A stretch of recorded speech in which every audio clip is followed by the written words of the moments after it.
Today, I'm going to talk about a question that comes up all the time. Why are used cars now so expensive? Now, I frequently make used car advice videos, and of late they're full of comments about how high prices are for older cars. The people that leave those comments, they're absolutely right. Prices are much higher than they used to be. Of course, in recent years, everything has gotten more expensive, but cars especially so. Let's talk about why. Hello, and a very warm welcome back to the channel. It doesn't feel like that long ago that you could pick up a decent little car for a few £1,000s, does it?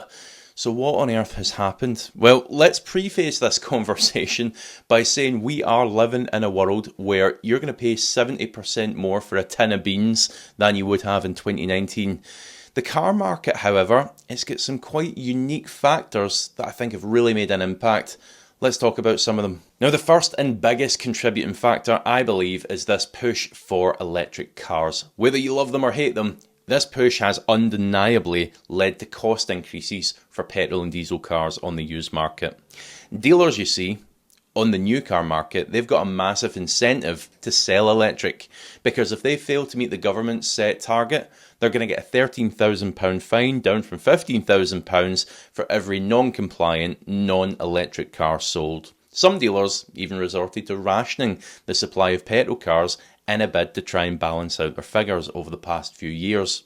Naturally, less new petrol and diesel cars means less supply for the used market, which drives prices up. Now, a massive part of what feeds the used car market are ex-company and fleet cars. Someone leases a car for 3 or 4 years before handing it back. It then finds its way onto the used market. Big companies aren't immune to government pressures or dealers' preferences, and in many cases, it's worse. I know of one big company, a friend works for them, who've said by 2026 they'll only be providing electric cars to employees. Same goes for fleet cars. Take Motability, a somewhat controversial company of late who provide vehicles to those with disabilities. They are the UK's largest fleet operator, providing 1 in 5 cars on the road now. There is a clear bias here as well. If we take a Hyundai Kona, a car available as electric or petrol, the electric one's got an advance payment of £599, whilst the equivalent petrol is almost £3,500. This doesn't really make sense, because if you were looking to buy either of these cars on the new market outright, you'd be paying about £6,000 less for the petrol. So why it's got a higher advance payment? Well, there's no other good reason other than to try and incentivise people to go electric. It's the perfect storm, really, because whilst the supply for good used petrol and diesels dwindles, the demand, if anything, is going to continue to grow as new car buyers, frustrated at not being able to buy what they want, flock to the used market. I spoke with someone just over a week ago, maybe 2 weeks ago, who was in this exact position. They'd never actually purchased a used car. They'd always bought new.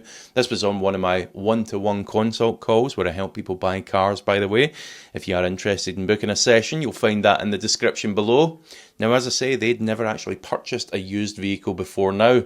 And I'll say here what I said to them. Make sure you're doing an HPI check. It isn't something we think about when we're buying a new car, of course, but with a used one, it's the only way to know if that car's hiding finance, crash damage, whatever else. Now, I do have a 20% discount code for vehicle score.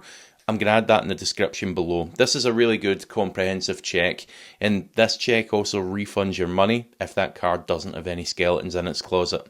Now, this all means that people, they're hanging on to their older cars for longer. Someone who in the past might have been tempted into the new model, well, now they're just opting to stick with their old car. Where this all really started was with COVID, the pandemic. Factories closed, production ceased, and even when they reopened, the semiconductor chip shortages meant that availability was still quite limited. It wasn't just individuals who didn't want to travel on public transport for fear of catching COVID that hit the used markets when the restrictions started to lift either, but hire companies as well. Hire car companies, they sold stock early on and suddenly they had to restock from the same pool as the rest of us. On top of these car-specific factors, we've also got the general factors that increase the cost of everything, like Brexit, general inflation, geopolitical issues, all of which also took their toll on the car market. So what does the future hold? Well, do let me know your thoughts in the comments below. I believe we'll continue to see high prices for quality used cars. Our poor weather and use of salt on our roads all winter long, that's going to eliminate many of them as the years roll on, and there's just no incentive for dealers to be producing petrols and, well, manufacturers to be producing petrols and diesels, and dealers trying to sell them in the same numbers.